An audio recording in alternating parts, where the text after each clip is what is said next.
حضرت ابو قتادہ رضی اللہ عنہ روایت فرماتے ہیں کہ نبی کریم صلی اللہ علیہ وسلم ظہر کی پہلی 2 رکعتوں میں سورہ فاتحہ اور 2 سورتیں پڑھتے تھے اور آخری 2 رکعات میں صرف سورہ فاتحہ پڑھتے۔ کبھی کبھی آپ صلی اللہ علیہ وسلم ہمیں ایک آیت سنا بھی دیا کرتے تھے اور پہلی رکعت میں قرأت دوسری رکعت سے زیادہ کرتے تھے۔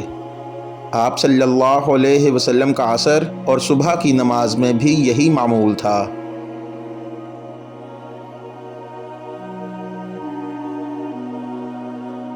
حضرت ابو ہریرہ رضی اللہ عنہ روایت فرماتے ہیں کہ رسول اللہ صلی اللہ علیہ وسلم نے فرمایا، جب امام آمین کہے تو تم بھی آمین کہو، کیونکہ جس کی آمین ملائکہ کی آمین کے ساتھ ہو گئی اس کے تمام گناہ معاف کر دیے جائیں گے۔